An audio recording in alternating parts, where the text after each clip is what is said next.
கதையின் தலைப்பு வெள்ளை நாகம்.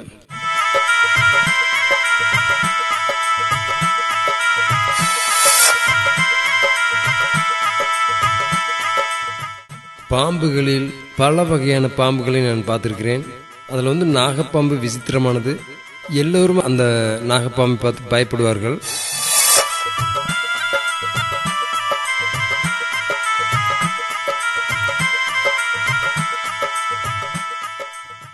கையில் கிடைத்த தடிகள், கற்கள் இதெல்லாம் வைத்து உடனே அதை துன்புறுத்துவார்கள், அடித்து கொண்டு விடுவார்கள். மணிகண்டன் தன்னுடைய வாழ்நாளில் எந்த நிலையிலும் ஒரு பாம்பை அடித்தோ கொன்றோ மகிழ்ந்ததில்லை. மாறாக அதுவும் ஒரு உயிரினம் தானே என நினைத்தான். ஆகவே உயிரினங்களில் பாம்பு, பல்லி, மற்ற உயிரினங்கள் எதையும் அவன் துன்புறுத்துவதில்லை. அவனுடைய வீட்டுக்கு சர்வசாதாரணமாக இந்த பாம்புகளும் மற்ற பூச்சிகளும் வந்து செல்லும். அதற்கு அவன் அவ்வப்பொழுது தண்ணீர் வைத்து விடுவான். இதனால் அந்த ஊர் மக்களினுடைய கவனத்தை கவர்ந்தான். வீட்டுக்கு பாம்பை எல்லாத்தையும் கூட்டு வர அக்கம் பக்கத்தில் இருக்கிறவங்களுக்கு பயமுறுத்தலா இருக்கு. நீ என்ன பாம்பாட்டியா, பாம்பாட்டின் மகனா, நீ ஒரு பள்ளிக்கூட மாணவனா இருந்துட்டு இந்த செயலெல்லாம் செய்யக்கூடாது என்று சிலர் எச்சரித்தார்கள்.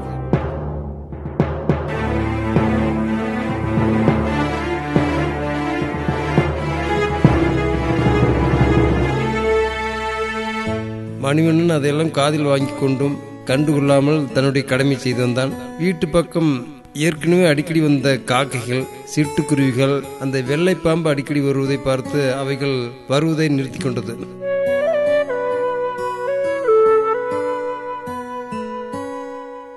வீட்டில் இருந்த பூனைக்குட்டியும் நாயும் இந்த பாம்பு வருவதை கண்டவுடன் சத்தம் போட ஆரம்பித்தது.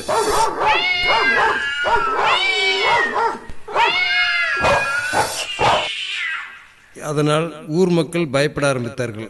இது தொடர்ந்து நடந்து கொண்டிருக்கும் போது அந்த பாம்பு ஒரு சில நாட்கள் வராமல் இருந்தது. அதை எங்கெங்கே தேடி பார்த்தும் அது வராமல் இருந்தது.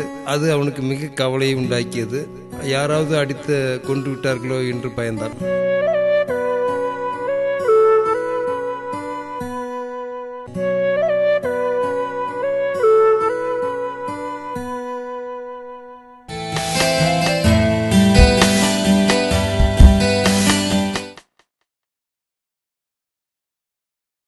சப்ஸ்கிரைப் பண்ணிட்டு பெல் பட்டனை